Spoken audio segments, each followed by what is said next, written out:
Como sabéis, cuando se retransmite la palabra de Dios, aunque lo hacemos desde el principio, hay mucha gente que se conecta. Tenemos hermanos en Las Vegas, parte de una de nuestras iglesias allí en San Francisco. Decirles que hoy hemos abierto un nuevo lugar de culto en la ciudad de Orlando, en Florida, ¿sí? Así que ellos están en este momento en directo, también por primera vez con nosotros. Había hermanos por diferentes partes de la ciudad, pero nos hemos puesto de acuerdo, hemos alquilado una iglesia que no la usan a esta hora, y entonces es la primera vez que los hermanos de Orlando, allí en Florida, se juntan para seguir la retransmisión de este culto en directo. Y habíamos hablado con una universidad en Miami para que nos alquilara un salón precioso, ya estaba todo prácticamente apalabrado, pero nos han comunicado que los maestros, los profesores de la universidad, pues han decidido no alquilarnos el salón de culto porque no quieren correr alto riesgo. No quieren alquilar lugares para hacer reuniones porque está el ambiente un poquito caldeado, y entonces hemos tenido que posponer nuestras reuniones en esa universidad y estamos buscando otro lugar para, Dios mediante, comenzar también en breve en la zona de Miami, también reuniones con muchos hermanos que tenemos por allí. Y quisiera que en esta tarde, pues como siempre les pido, ¿no? Y como siempre veo que es así, estemos muy atentos a la palabra que voy a compartir con ustedes en esta tarde, que va también un poco en la línea y en la temática de los últimos mensajes, puesto que estamos viviendo tiempos muy interesantes, ¿eh? Y solamente la palabra de Dios es nuestra fuente fidedigna de información, y a ella nos ceñimos sabiendo que Dios todo lo que quiere que sepamos lo ha revelado y escrito en su palabra.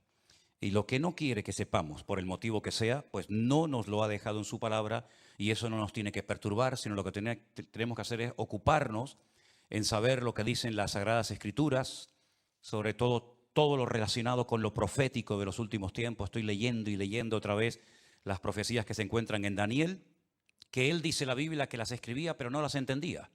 Incluso en algunas ocasiones se le dice: escríbelas, séllalas, porque esto no es para tu tiempo.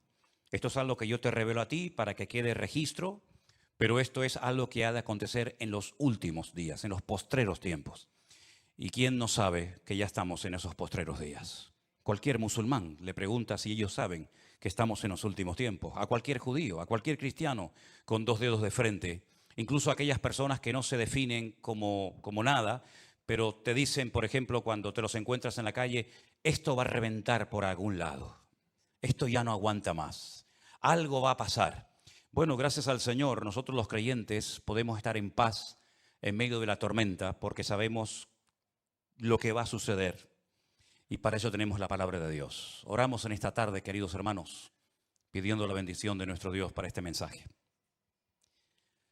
Te damos muchas gracias, Señor, una vez más, por esta oportunidad que nos das de aprender, de conocer las cosas que tú has dejado en tu palabra para mantenernos firmes en la fe, para saber cómo actuar, cómo comportarnos en estos tiempos peligrosos y difíciles en los cuales nos ha tocado vivir.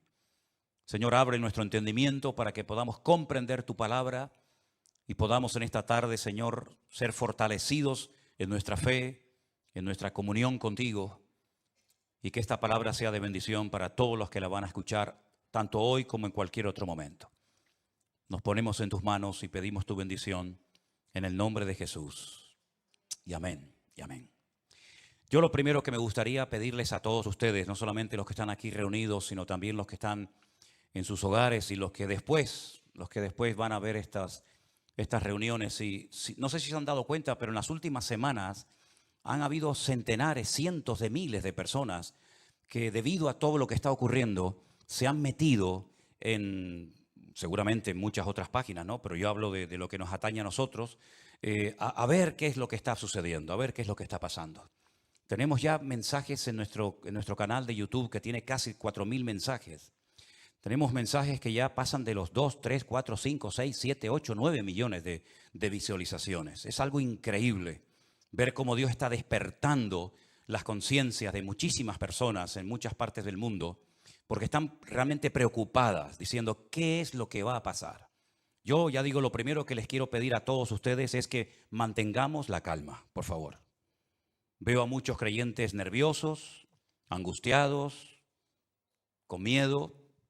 Y lo primero que tenemos que tener en cuenta es que el Señor es nuestra paz, que todo está bajo el control de Dios y que aquí no va a caerse ni una hoja de un árbol sin permiso de nuestro Dios. Así que mantengamos la calma, la serenidad, la paz y no dejemos que nada ni nadie nos perturbe. El Señor Jesucristo dice, en el mundo tendréis aflicción. Más claro agua, pero confiad, yo he vencido al mundo. Mi paz os dejo, mi paz os doy, no como el mundo la da. La paz de Cristo es una paz que a menos que tú la tengas no te la puedo explicar con palabras. Y mira que sé explicar muchas cosas y el Señor me ha dado, pues yo creo que algo de sabiduría para explicar muchas cosas de su palabra. Pero explicarte lo que es la paz de Cristo, sinceramente, me faltarían palabras para poder explicarte lo que es vivir en cualquier momento y circunstancia de la vida, bajo la enfermedad de un hijo, bajo la muerte de un ser querido, en momentos de guerra, en momentos de necesidad, de crisis matrimonial, problemas de toda índole, explicarte lo que es tener en esas circunstancias la paz de Cristo, prácticamente es imposible hacerlo con palabras, a menos que usted tenga esa paz morando en su corazón. Así que, hermanos, recordemos lo que dijo el Señor, quiénes somos: la luz del mundo y la sal de la tierra. Si me permiten la expresión, guardemos la compostura en todo momento, porque ahora se nos van a presentar muchísimas oportunidades y ocasiones para dar testimonio y explicarle a la gente, si es que lo sabes, lo que está sucediendo y cómo va a terminar todo esto. Porque la Biblia no solamente te dice cómo va a empezar todo, cómo se va a desarrollar los acontecimientos, sino que además te dice cómo van a terminar los acontecimientos. Y lo que de entrada te puedo decir es que el mundo nunca más volverá a ser el mismo a partir del 7 de octubre. Nunca más Oriente Medio volverá a ser lo que fue. Europa nunca más volverá a ser lo que ha sido. El mundo espiritual ha cambiado radicalmente. Te lo voy a intentar explicar esta tarde. Porque todo lo que nosotros vemos que está sucediendo en este nivel, en esta dimensión de lo natural, es simplemente, como he dicho muchas veces, y lo repito, un reflejo del mundo espiritual. El mensaje de hoy yo lo he titulado ¿Palestina o Israel? Porque se está oyendo mucho hablar en los últimos días, semanas, acerca de Palestina, de Israel y de Palestina. Y yo tengo que hacer un pequeño alto en el camino antes de entrar en lo que va a ser en sí el mensaje y decirte que no hay que ser ni judío, ni musulmán, ni creyente, ni cristiano, ni nada, para saber que nunca, jamás en la historia hubo un Estado llamado el Estado palestino. Nunca existió tal cosa, jamás. Te voy a decir de dónde viene y quién le puso ese nombre a ese territorio de Palestina. Antes de que los judíos llegaran a ese país y declararan el Estado judío de Israel, como se llama, en 1948, estaban los ingleses en aquel lugar. Después de la Primera Guerra Mundial se repartieron el mundo las naciones vencedoras.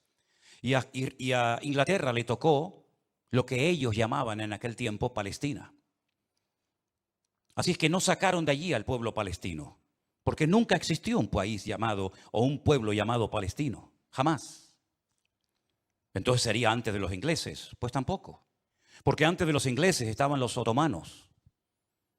Y sabéis que en ese país han estado todos, los omeyas, los árabes, los bizantinos, los hasmoneos, los griegos, los romanos, prácticamente todo el mundo ha estado por allí. Los cruzados con aquellas cruzadas, y decirles incluso que hasta el rey de España es el único rey del mundo que tiene el título de rey de Jerusalén, por si no lo sabían. Es decir, que por ese pequeño territorio, que es un cruce entre lo que se consideraba la Mesopotamia y Egipto o la salida al mar Mediterráneo, jamás ha habido un Estado palestino, nunca. No sé si en algún momento lo habrá, pero jamás en la historia ha existido tal cosa. ¿De dónde viene entonces el tema o el término Palestina? Realmente el título, el nombre de Palestina fue un castigo del Imperio Romano a los judíos. Me explico. En el año 132 después de la era de Cristo, después del nacimiento de Cristo, hubo un hombre llamado Bar Kokhba. Su nombre significa hijo de la estrella, Bar, hijo, Kokhba, estrella. Bar Kokhba era un judío que fue declarado el Mesías, el verdadero Mesías de Israel. Ustedes saben que el sueño dorado de Israel ha sido la restauración de la monarquía con un rey descendiente de la tribu de Judá. Y este tal Bar Kokhba, el hijo de la estrella, fue apoyado de una forma tremenda por un rabino muy famoso de la época llamado Rabí Akiva.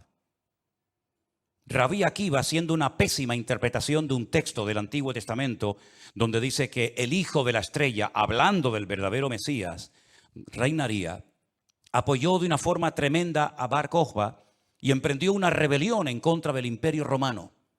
Y durante un par de años logró crear, entre comillas, un pequeño, país independiente que era la región o la provincia del sur de Judea. Los romanos no le iban a permitir ni a Bar Kokhba ni a nadie que pisotearan a Roma, que humillaran a Roma. Y entonces se emprendió una matanza, una guerra terrible contra este líder religioso político y lo desmenuzaron. En aquellas guerras se cuenta que murieron más de 580.000 judíos. Una barbaridad. 580.000 judíos perdieron la vida, incluido el Bar Kokhba este. ¿Por qué se produjo esta rebelión? Bueno, hay varios factores, varios motivos. El primero es porque el Imperio Romano había prohibido practicar la Brit Milá, el pacto, la circuncisión. No se podían hacer circuncisiones en Israel y sabéis que eso es algo sagrado, incuestionable. No se negocia el circuncidar sí o no a un varón. Eso es algo que nadie cuestiona. Incluso los judíos ateos lo hacen con sus hijos. Todos lo hacen.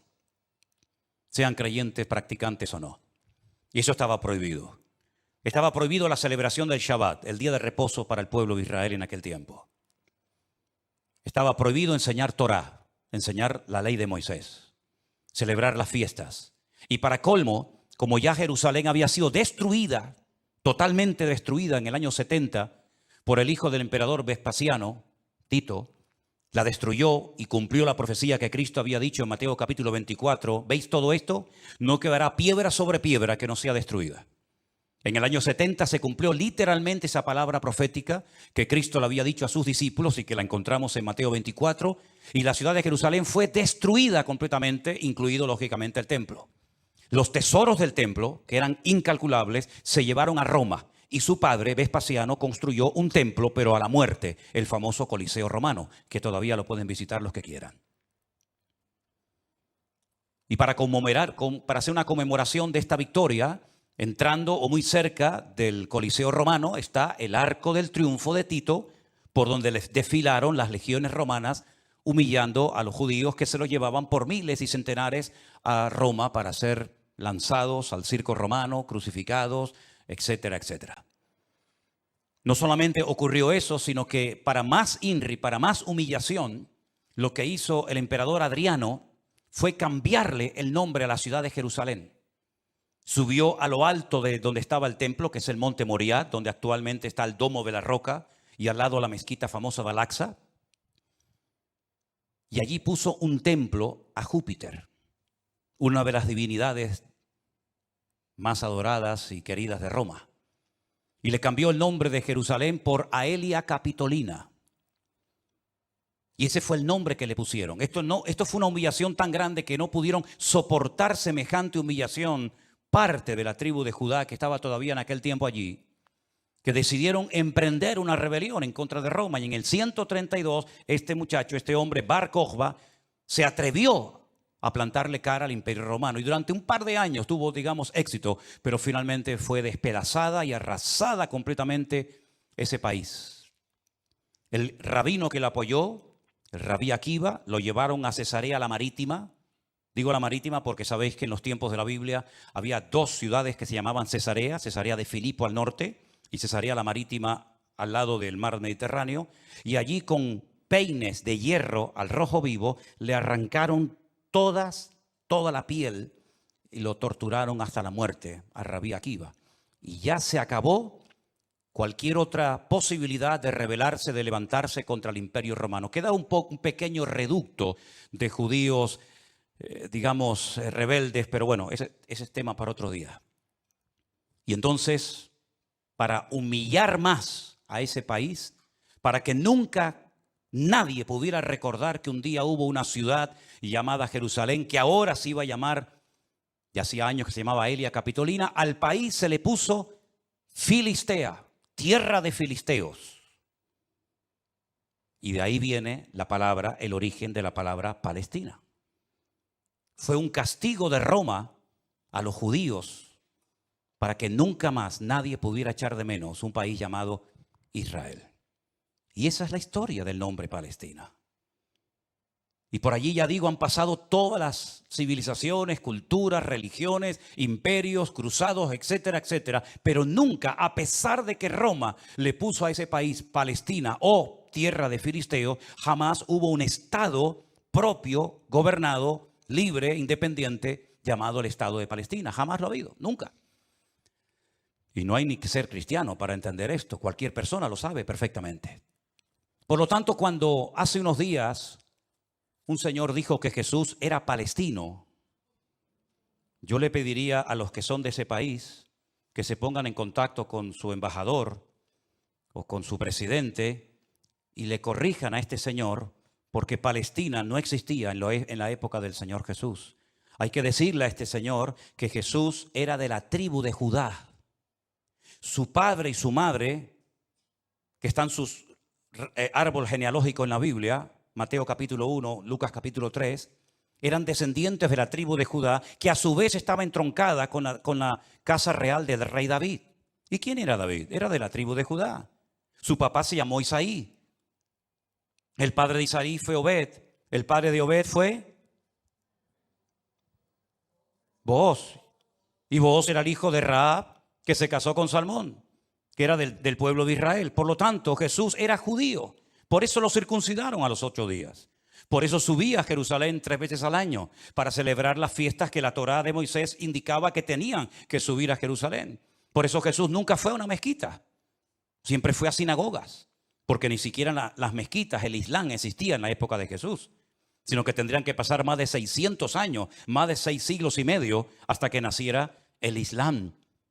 Que por cierto significa sumisión. ¿A quién?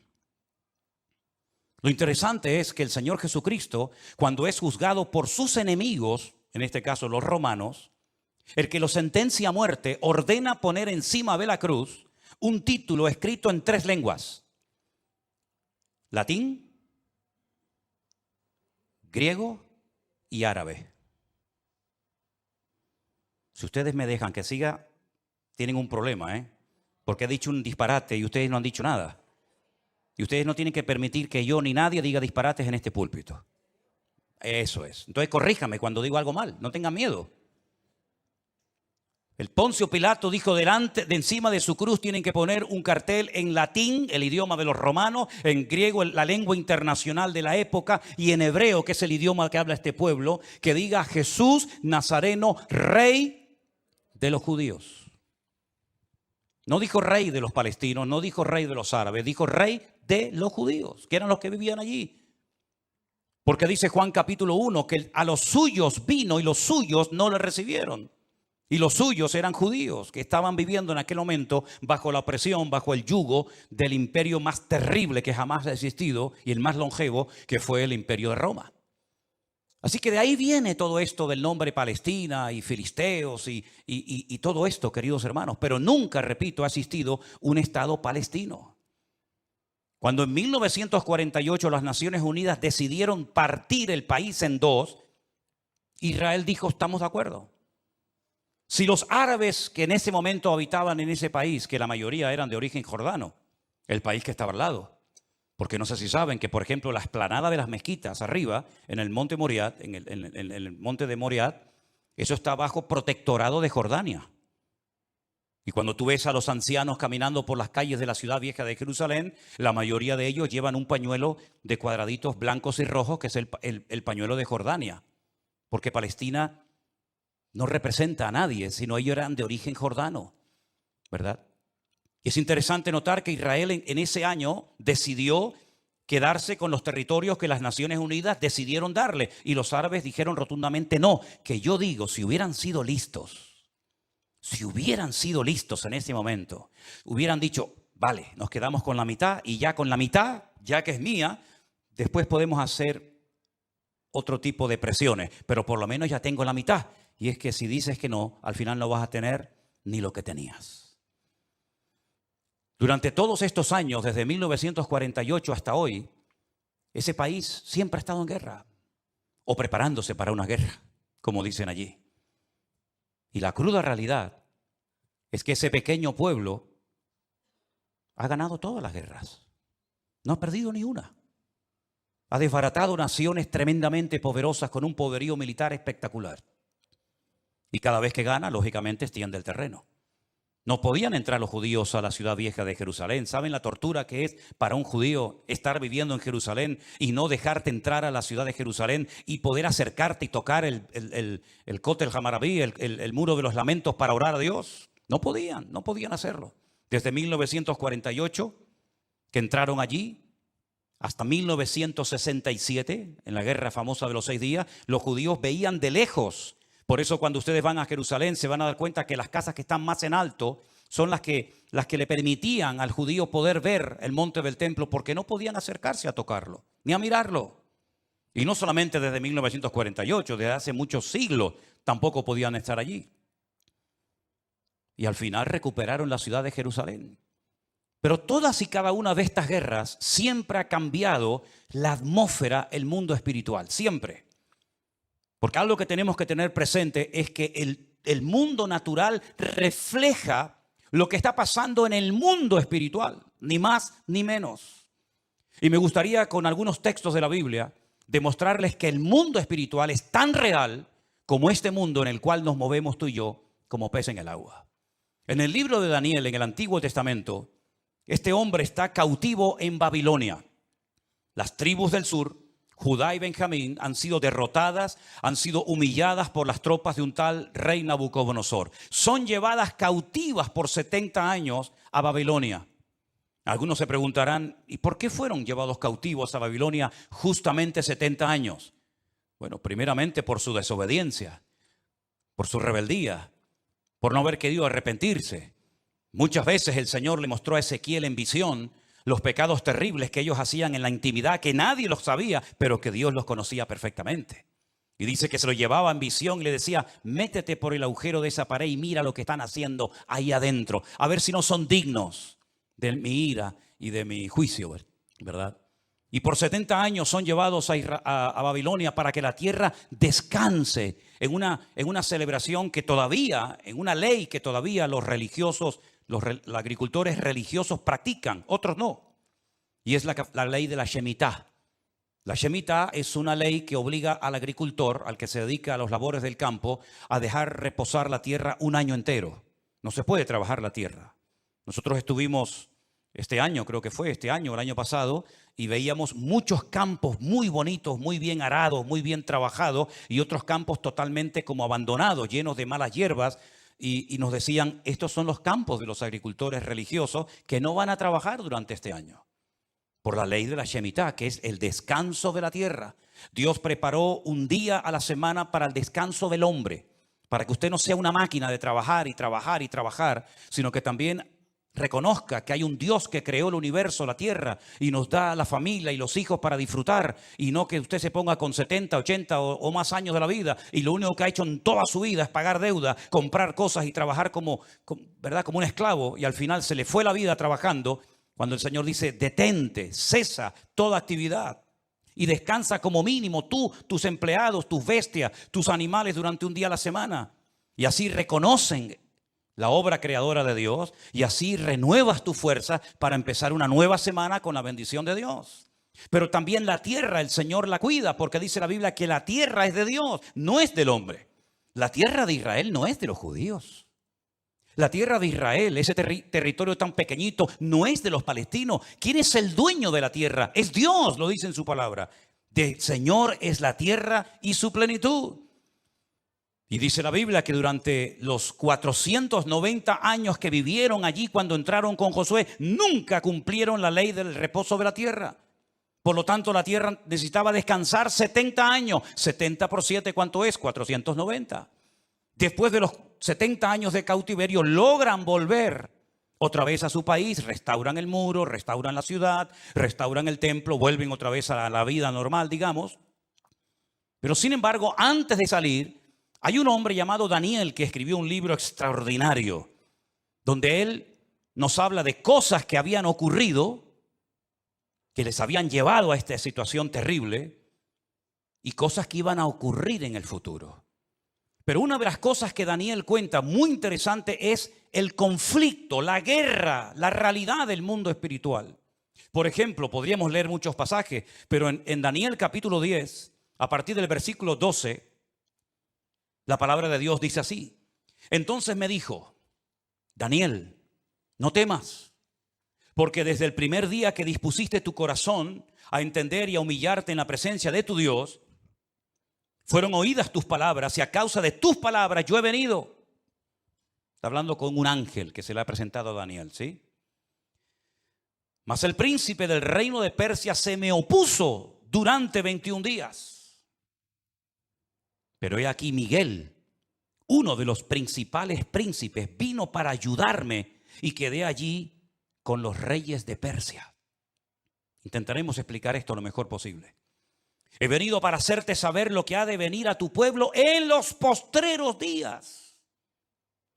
Porque la visión es para esos días. No es para el tiempo de Daniel, es para los postreros, los tiempos finales. Mientras me decía estas palabras, estaba yo con los ojos puestos en tierra, enmudecido. Pero he aquí uno con semejanza de hijo de hombre tocó mis labios. Entonces abrí mi boca y hablé y dije al que estaba delante de mí, Señor mío, con la visión me han sobrevenido dolores y no me queda fuerza. ¿Cómo pues podrá el siervo de mi Señor hablar con mi Señor? Porque al instante me faltó la fuerza y no me quedó aliento. Y aquel que tenía semejanza de hombre me tocó otra vez y me fortaleció y me dijo, muy amado, no temas, la paz sea contigo, esfuérzate y aliéntate.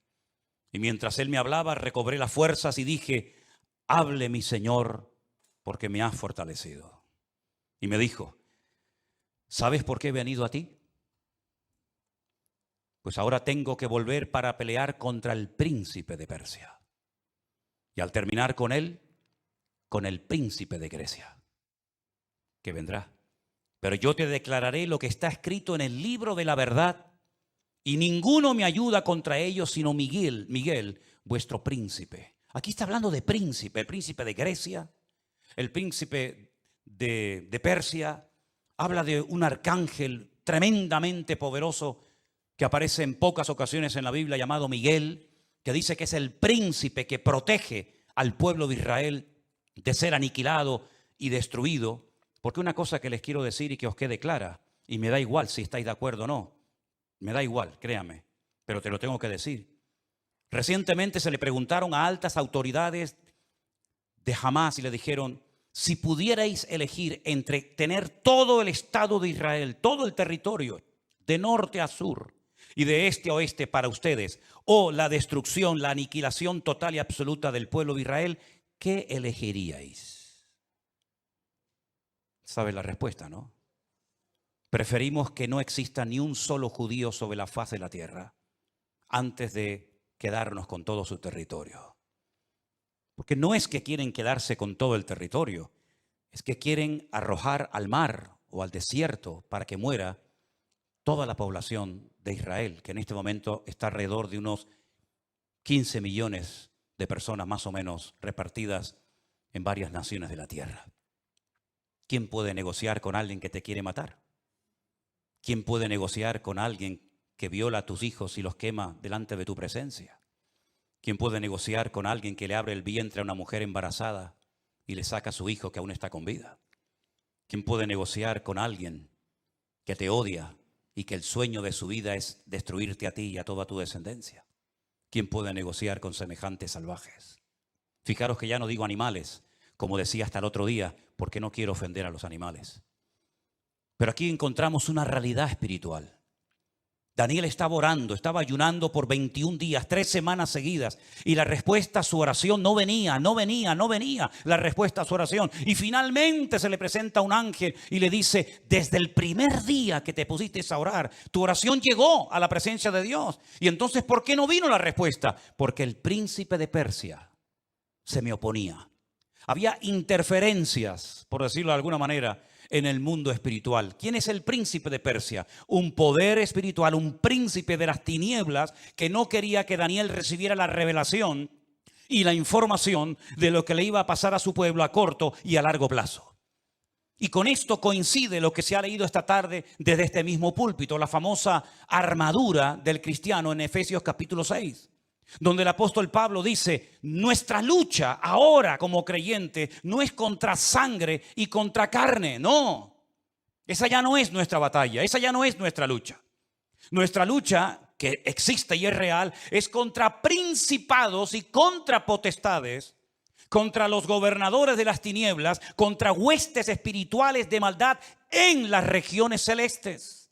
Y por eso Pablo describe la armadura del soldado romano, pero dándole como una aplicación para que el cristiano pueda vivir en todo momento bien armado, bien preparado, bien listo para poder enfrentar ese conflicto espiritual que todo creyente sabe perfectamente que está librando. Fijaros que las últimas palabras del apóstol Pablo cuando escribe a Timoteo le dice, he peleado la buena batalla. No ha sido fácil llegar hasta la meta, Me han torturado, me han apedreado, me han puesto en la cárcel, etcétera, etcétera. Y he peleado la buena batalla y he acabado la carrera. A Timoteo, cuando está pasando un momento de desánimo, de caído en su espíritu por las presiones y las luchas que está llevando a cabo en la iglesia que está pastoreando en Éfeso, le dice, pelea la buena batalla, echa mano de la vida eterna, sufre penalidades como buen soldado de Jesucristo. Yo sé que por ahí se ha predicado un evangelio aguado, un evangelio donde ven a Cristo y todos los problemas se te van a solucionar. No es verdad. Dios te va a dar gracia, paz y fortaleza en medio de los problemas. Pero muchos problemas no van a desaparecer por el hecho de que ahora usted se ha convertido a Cristo. Si le han predicado otra cosa, no es mi problema, pero sí es mi responsabilidad decirle que la vida no es fácil ni para el ateo ni para el creyente. Y dice la Biblia que cuando sale el sol calienta buenos y calienta malos. Y cuando hay guerras mueren buenos y mueren malos. Y cuando hay un naufragio mueren cristianos y mueren ateos. Y cuando hay un atentado, cuando hay un terremoto o cuando hay un tsunami mueren cristianos, mueren blancos, mueren ricos, mueren todos. Porque es parte de la vida. Pero en medio de las tormentas y sufrimientos de la vida, nosotros sabemos que el Señor está a nuestro lado. Y eso es lo que nos da la fuerza para decir, Dios está conmigo porque yo sé en quién he creído. Miren a Job, y no me quiero ir del tema, pero miren a Job, un hombre que perdió a sus hijos, un hombre que perdió su salud, un hombre que perdió su patrimonio, toda la vida trabajando para tener 4 cosas y en un día las perdió todas, como le puede pasar a cualquiera, ¿o no? Sin embargo, cuando su mujer le dice, maldice a Dios, ¿qué tipo de Dios tienes tú? Que hoy te da y mañana te quita, ahora te sana y mañana te enferma. Y le dice, como cualquier persona incrédula, insensata, has hablado. Yo sé en quién he creído y aunque Dios me mate, yo lo voy a seguir adorando porque yo sé que mi Redentor está vivo. Podemos tener paz en medio de la tormenta, podemos dormir en paz, como dice la Biblia, en paz me acostaré y asimismo dormiré. Porque solo tú, Señor, me haces vivir confiado. Y aunque un ejército acampe contra mí, no temerá mi corazón. Porque el Señor es mi luz y mi salvación. Son promesas que las hemos interiorizado en nuestra vida. Y no es como un mantra que lo tengo que repetir para autoconvencerme de que Dios está conmigo. Es que no me tengo que autoconvencer de nada. Él mismo me da testimonio a mi espíritu de que no estoy solo en medio de las luchas de la vida. Y el pueblo de Israel no es que sea el mejor pueblo del mundo, Yo no estoy aquí para hacer, digamos, una disertación a favor de unos que son muy buenos y otros que son muy malos. Yo no estoy aquí representando a nadie. Yo solamente represento a mi Dios. Y mi Dios no se casa con nadie. Y mi Dios ama a todo el mundo por igual. Y mi Dios no hace acepción de personas. Y todos los seres humanos, me da igual, son palestinos, o son judíos, o son canarios, o son latinos, o de donde sea. Todos los seres humanos tenemos que arrepentirnos delante de nuestro Dios por nuestros pecados. Y aquí no hay ni buenos ni malos, sino que aquí cada uno tiene que ser consciente de que no hay justo ni aun uno delante de la presencia del Señor. El mismo Señor Jesucristo, y hoy lo leía en el Evangelio de Mateo, le decía a los judíos: si no os arrepentís, todos pereceréis igualmente. Por lo tanto, mis queridos hermanos, lo importante es saber que estamos en una guerra espiritual, porque estamos a punto, y lo vamos a ver, que todo va a cambiar. La película que hemos vivido hasta el día de hoy, nuestra vida ha sido como una especie de película, con diferentes actores, diferentes escenarios, ¿verdad? El escenario va a cambiar completamente. Los actores van a cambiar. El guión va a cambiar. Y cuando está a punto de producirse un cambio en el mundo significativo que afecta a miles y a millones de personas, hay siempre guerra en el mundo espiritual. Miren cuando Cristo nació, la guerra espiritual que hubo. Comenzaron a asesinar niños, ¿verdad? Comenzaron una serie de revoluciones, porque cada vez que va a haber un cambio que va a afectar la economía, la política, la vida social, etcétera, siempre hay un conflicto espiritual tremendo.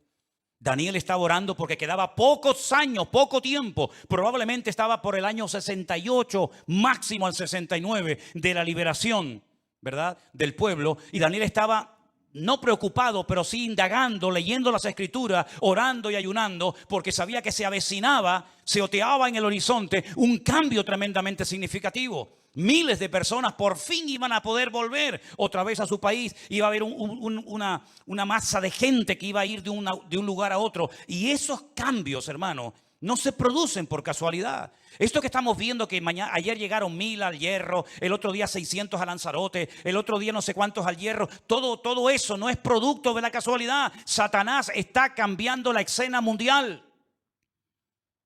Y lo vamos a notar en pocos días, en pocas semanas. Esto va a ser completamente diferente. Y los que tengamos la oportunidad y el privilegio de volver a Israel, porque vamos a volver a Israel, no nos vamos a encontrar al Israel que hemos conocido por más de 20 años. Nos vamos a encontrar a la gente de una forma diferente, una actitud diferente, una atmósfera completamente diferente, porque estamos en una guerra espiritual tremenda. Cuando se lee la famosa armadura del cristiano, se enfatiza mucho que la espada es la palabra de Dios, el yelmo o el casco del soldado representa la salvación, el escudo representa la fe. Pero si ustedes prestan atención a esa armadura de la cual Pablo nos está hablando aquí en Efesios capítulo 6, lo primero que él hace cuando escribe la carta es orar para que los ojos de vuestro entendimiento sean alumbrados y tengáis espíritu de sabiduría y de revelación en el conocimiento de él. Pablo dice que a los incrédulos Satanás les cegó el entendimiento. Y uno dice, ¿cómo? ¿Cómo es posible que gente tan inteligente, capaz de hacer cosas tremendas, cuando le hablas de la Biblia no se enteran de nada? Son como ciegos, como analfabetos espiritualmente hablando. Capaz que el tipo es un matemático, un científico espectacular, pero cuando le hablas de las cosas del reino, de las cosas espirituales, dice que para él son locura, no las entiende. Yo incluso he hablado con muchísimos rabinos judíos que se saben libros de memoria de la Biblia y les he hablado, por ejemplo, de Daniel, y me dicen literalmente, no entiendo lo que estoy leyendo. No lo entiendo. Y uno se queda sorprendido porque se cumple lo que dijo Isaías. Dale esto al que sabe leer y te dirá, no lo entiendo. Y Pablo dice que esta armadura representa la verdad, la justicia, la paz, la fe, la salvación y la palabra de Dios. Fíjate qué palabras tan interesantes. Dice que ceñid vuestros lomos con la verdad, con la coraza de justicia, calzados los pies con el apresto del evangelio de la paz, coger el escudo de la fe, tomad el yelmo de la salvación y la espada del Espíritu, que es la palabra de Dios. Estas 6 cosas, estos 6 elementos están en el punto de mira de Satanás para arrancarlos de nuestra sociedad de un plumazo. Quiere cambiar la verdad en mentira y convertir la mentira en verdad. Si no, sal por la calle hoy en día y pregunta cosas que tienen que ver ya no con la fe, sino con el sentido común. Y te vas a dar cuenta que hay gente que cree en mentiras, creyendo 100% que son grandes verdades. Y las grandes verdades las cuestionan y las echan a un lado porque dicen, eso no es verdad, eso es mentira. Esa es una de las estrategias del diablo, bombardear, dinamitar las escuelas, las universidades, incluso también, como no, las iglesias, la familia, los gobiernos, la política, el arte, la pintura, la literatura, todo, para que al final la sociedad siga creyendo más en las mentiras que en las verdades. ¿Quién enseñó que para ir al cielo hay que explotarse?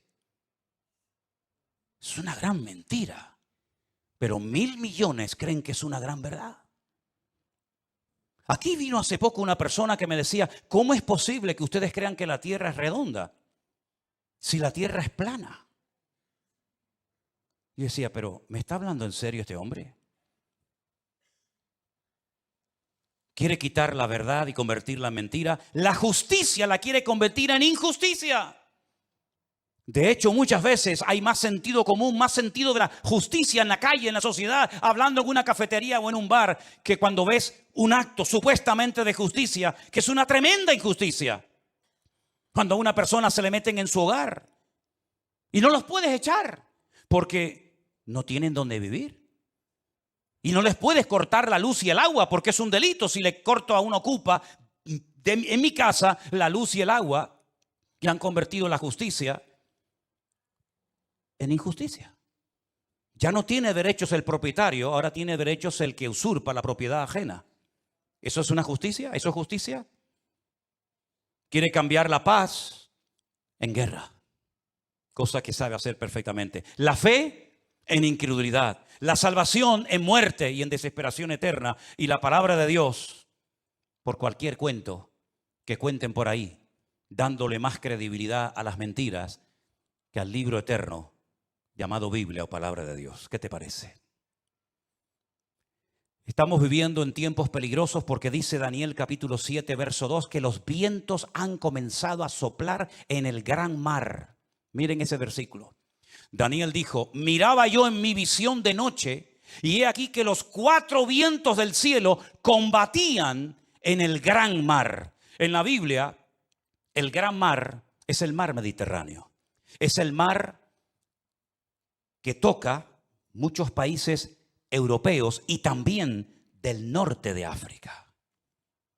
¿Y de dónde se levantará un personaje siniestro que tendrá un poder tremendo? Económicamente hablando, políticamente hablando, económicamente hablando, del antiguo territorio que ocupaba el reino de Roma. Todo lo que es el norte de África, parte de Oriente Medio y todo lo que es Europa, hasta lo que se conoce como Finis Terrae, el fin de la tierra para los romanos hace 2000 años. Y dice que en ese gran mar, él vio como 4 vientos, que son demonios, comenzaban a soplar de tal manera que comenzaron a levantarse animales.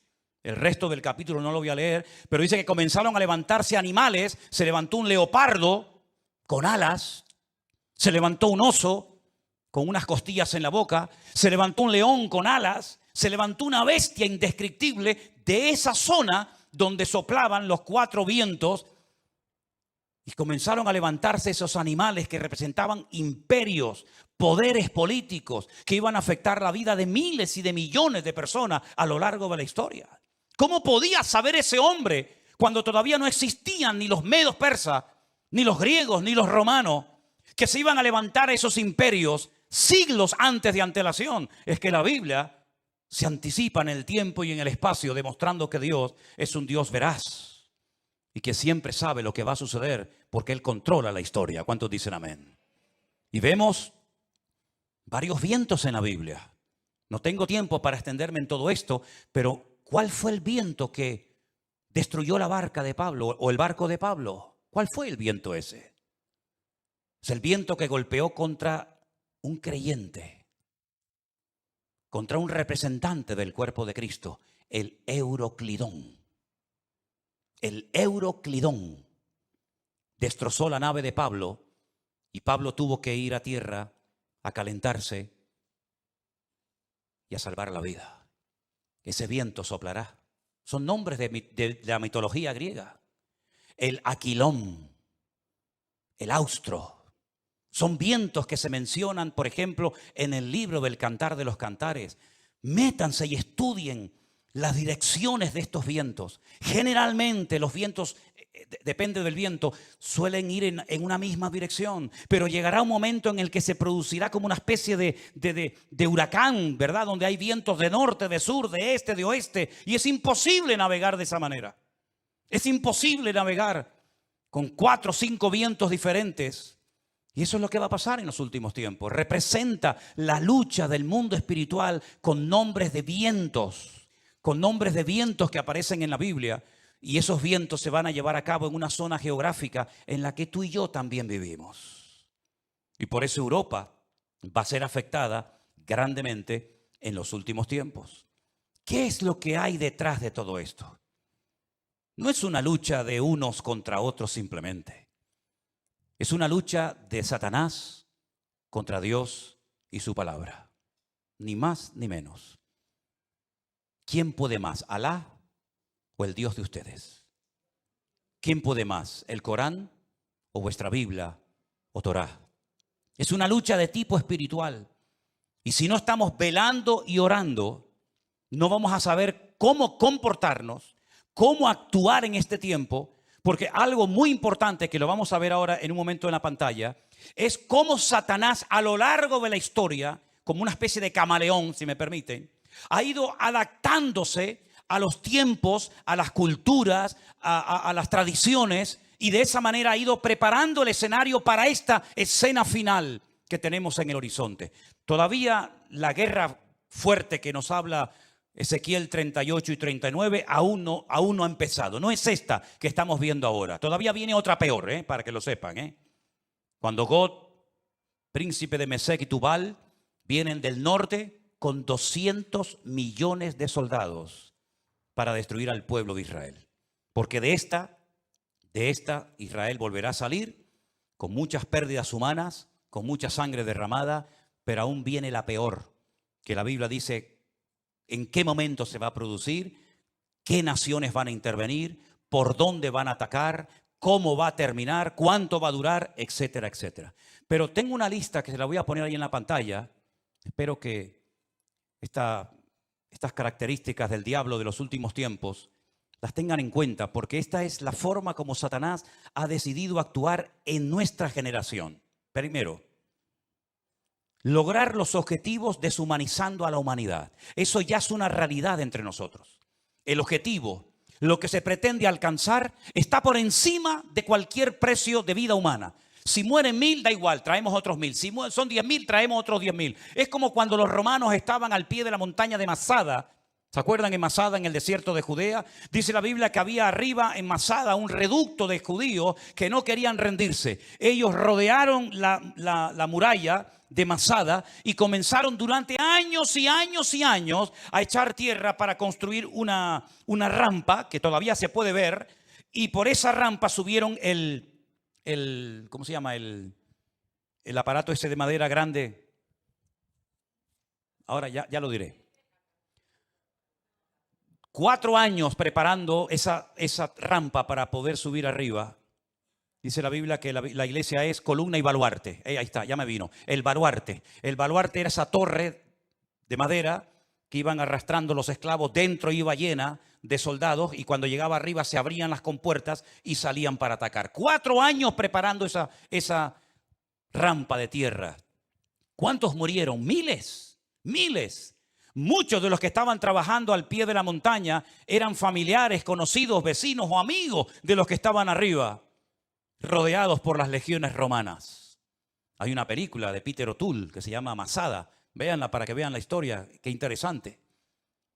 Mataban a 200, 300 esclavos, traían más y traían más. El objetivo es lo principal. No importa cuántos mueran para alcanzar el objetivo. Esa es una estrategia del diablo que le está saliendo de maravilla. Y es la misma estrategia que están utilizando estas personas hoy en día. El fin justifica a los medios. La vida humana no tiene ningún valor. El objetivo es lo principal. Número 2. La ambición prevalece por encima del respeto a la vida. Voy a conseguir mi objetivo y alcanzar mis metas a toda costa. Me da igual si tengo que torturar, matar, me da exactamente igual. La ambición, la arrogancia de mi corazón es tan poderosa, es tan fuerte, que si tengo que hacer lo que haga falta, lo hago. Número 3, alcanzar lo divino olvidando lo humano. Si para ir al cielo y tener las 90 que dicen que voy a tener allá arriba, tengo que asesinar a todos estos, estoy dispuesto a hacerlo, porque lo divino, lo que yo creo que es lo divino, prevalece sobre lo humano. Una estrategia diabólica terrible. Cuando hace unos días vi en un reportaje que hicieron y le preguntaban a unos niños de entre 8 o 10 años, ¿qué quieren ser cuando sean grandes? Y decían, nosotros queremos ir al cielo. Por eso queremos prepararnos y convertirnos en mártires. Una criatura que lo que tiene que hacer es jugar y disfrutar de la vida.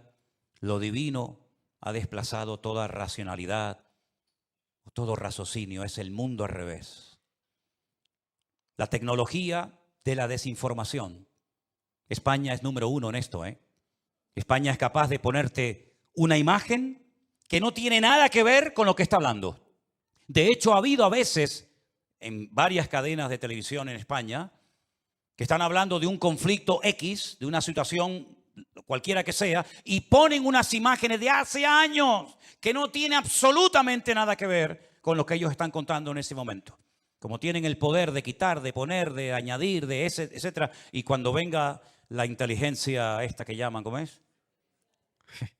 Cuando venga la inteligencia virtual o artificial, perdón, ni te imaginas las barbaridades que vamos a ver donde personas están comenzando a decir cosas que ellos jamás han dicho, pero que por una manipulación de la tecnología te hacen creer lo que no han dicho o lo que han dicho. En fin, una locura. Los medios de comunicación son una fábrica que crea deliberadamente ignorancia. Cuanto más ignorante sea la gente, mejor. La ignorancia para ellos es poder. Cuanto más ignorante sea una persona sobre la realidad, sobre la Biblia o sobre lo que sea, mejor. Creación deliberada de ignorancia. Sembrar confusión, toda la que se pueda y más, engañando deliberadamente a la gente. Poner en duda la credibilidad de la fuente. Por ejemplo, mi fuente de información es la Biblia. Ah, no, pero eso no sirve, eso está caducado. ¿Cómo? No, la Biblia está llena de contradicciones. Y se quedan tan panchos. Y se quedan tan tranquilos. ¿Cómo que está llena de contradicciones? ¿Dónde están las contradicciones? No, eso está lleno de esta no es la Biblia verdadera. ¿Cómo que no es la Biblia? No, la Biblia verdadera la tienen los curas en el Vaticano, me dijo una vez uno. Es decir, tiran por tierra la fuente, la fuente mía no vale, la que vale es la tuya, la de internet, que te metiste anoche, leíste no sé qué. Esa es la verdadera, que ahora nos están fumigando. Esas nubes que aparecen en el cielo son aviones que nos están fumigando para que no llueva. Dios, pues menos mal que nos fumigaron para que no lloviera, Porque ayer hablaba con un pastor de Madrid que me dice, no puedo salir del coche porque tengo el agua hasta el cuello. Increíble, ¿no? O cuando vino el COVID, ¿se acuerdan? Esto es una estrategia de los Illuminati, de los masones, para una drástica reducción de la población humana. Pues qué malos fueron, porque me parece que murieron como 2 o 3 millones en el mundo y somos 7.000 millones. Lo hicieron muy mal, Y que todos los que nos vacunamos en 2 años morimos. Pues se equivocaron, porque ya llevo 3 vivo y coleando. Pero en fin, esta fuente no vale, la que vale es siempre la de ellos. Negar los hechos. No, eso no fue así. Eso no fue así. Tengo imágenes de satélite, donde se ven desde los satélites cómo lanzan los distintos cohetes. Y más de 550 cohetes lanzados desde la Franja de Gaza, no uno como el del otro día, 550 cohetes han caído dentro de la Franja de Gaza. No, pero eso es manipulación. Eso es manipulación. Bueno, producir ignorancia manipulándolo todo, pervertir las prioridades, como aquellos que estaban construyendo un edificio tan grande, tan grande, tan grande, que dice que se tardaba un año en subir un bloque desde abajo hasta arriba. Y cuando iban por el camino iban tan agotados que caían, se mataban, y entonces la gente comenzaba a llorar y decía, pobrecito, no lloro por él, lloro por el ladrillo que no logramos ponerlo arriba. Lloraban más por el ladrillo que se había perdido que por la persona, por la vida que se había perdido. Hermanos queridos, vivimos en un mundo loco, al revés y patas arriba. Y permítame decirles que esto no ha hecho más que empezar. Nosotros como cristianos y como hijos de Dios no tenemos que tener ningún temor, porque ya sea que vivamos o muramos, somos del Señor. Y las puertas del Hades no prevalecerán contra la iglesia, dice la Biblia. E Israel no porque sea el mejor país del mundo, sino porque Dios tiene un pacto y unas promesas con ese pueblo, y Dios lo hace por honor a su nombre, va a proteger a esa nación. Dios ama a todo el mundo por igual, y todo el mundo necesita arrepentirse y humillarse delante de la presencia del Señor, porque aquí el gran problema es que al Señor Jesucristo lo rechazan por todas partes. Pero ojo, también los católicos rechazan a Jesús, ¿eh? Cuando usted le da más culto a su madre que a Jesús, usted está rechazando a Cristo. Cuando usted le da más prioridad a la madre que al hijo, usted está blasfemando el nombre de Dios. Ay, no diga eso, pues ¿qué quiere que le diga? Cuando usted le da más honra, más culto, más reverencia a la criatura que al Creador, usted está haciendo exactamente igual que aquellos que no quieren saber nada del Señor Jesucristo. Porque el Señor Jesucristo dijo, separados de mí, nada podéis hacer. ¿Tú crees que lo que tú has conseguido en la vida a Dios le impresiona? Dime la verdad. ¿Tú crees sinceramente que lo que tú has conseguido con sudor y lágrimas durante toda tu vida, Dios lo necesita? ¿Te lo vas a llevar en la caja cuando llegues a la otra vida? A Dios le impresiona. Ay, todo lo que tiene, Dios tiene 1000 veces más cosas que tú. Por lo tanto, Dios no necesita nada de nosotros. Somos nosotros los que le necesitamos a Él. Porque ya el Señor Jesucristo lo dijo, separados de mí, nada podéis hacer. Y esta realidad espiritual en la que estamos viviendo tú y yo hoy en día, la única forma de mantenernos firmes en el día malo, y ya empezó el día malo para nosotros. Mira, Moisés tuvo su día malo, ¿eh? Salió a dar una vuelta y se cargó a un hombre. Ese fue el día malo de Moisés. Pedro tuvo su día malo cuando aquella chica le apuntó con el dedo y le dijo, tú eres uno de ellos. Y él le negó. Ese fue el día malo para Moisés, para Pedro. Elías tuvo su día malo cuando una depresión lo prendió y le dijo, Señor, quítame la vida, ya no aguanto más, estoy solo, ya no quiero seguir adelante. Ese fue el día malo. Adán y Eva tuvieron su día malo en el huerto del Edén. Pero tarde o temprano todos tendremos nuestro día malo. Y dice la Biblia, para que habiendo acabado todo, estar firmes. Y la única manera de poder estar firme y no caer en depresión, en desánimo y en tantas cosas que se hacen, es poniendo la mirada y la confianza solamente en nuestro Dios. Yo por eso he aguantado más de 40 años como cristiano. Porque los cristianos me han dado muy buen ejemplo y me han ayudado mucho. Pero los peores ejemplos que me han dado la gente en esta vida justamente también han sido los que se llaman cristianos. Y en las iglesias he sido muy bendecido y muy bien tratado, pero también he sido muy cuestionado y criticado. Pero ¿saben qué? Yo no me convertí a ustedes. A mí no me cambió la vida ningún pastor, ningún reverendo, ninguna iglesia. No, a mí me cambió la vida mi Señor Jesucristo. Y cuando ponemos nuestra mirada en los hombres nos llevamos grandes desilusiones en la vida. Pero cuando ponemos nuestra mirada en el Señor jamás caeremos. Porque siempre tendremos su presencia y su bendición en nuestras vidas. Asegúrate de tenerlo a Él siempre presente en tu vida. Asegúrate de empezar el día, de vivir el día con Él. Parece mentira, ya estamos a finales de octubre, ¿eh? Se nos fue otro año prácticamente. ¿Y cómo va a terminar el año? Antes del 7 de octubre, todo era diferente. A partir del 7 de octubre, todo ha cambiado. Ayer cuando veía 34 líderes mundiales, incluido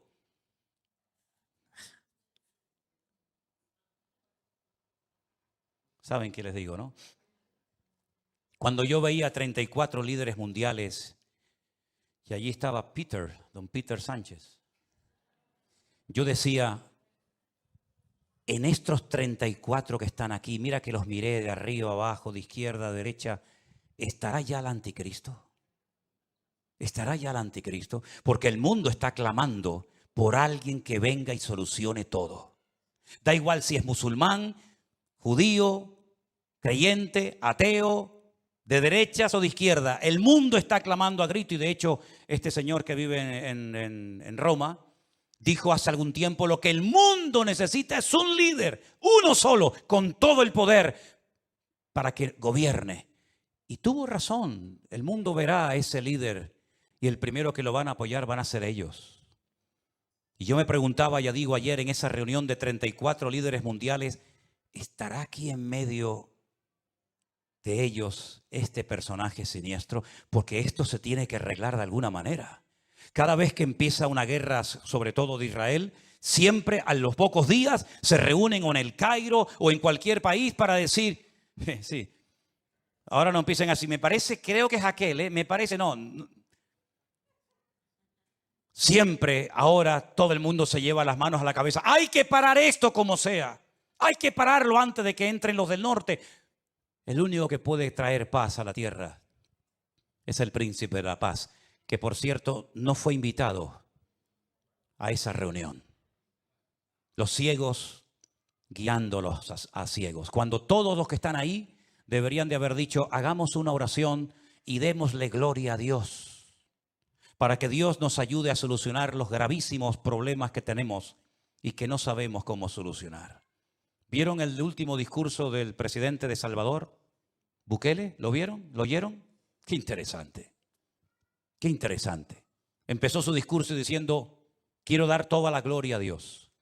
Uno de los países más violentos del mundo, donde todos los días había cantidad de asesinatos, de crímenes, de secuestros tremendos. Se ha convertido en uno de los países más seguros del mundo. Ya no hay delincuencia, ya no hay robo, ya hay una tranquilidad en las calles tremenda. Y una de las cosas que dijo ese presidente en ese discurso fue: le pedimos sabiduría y revelación a Dios.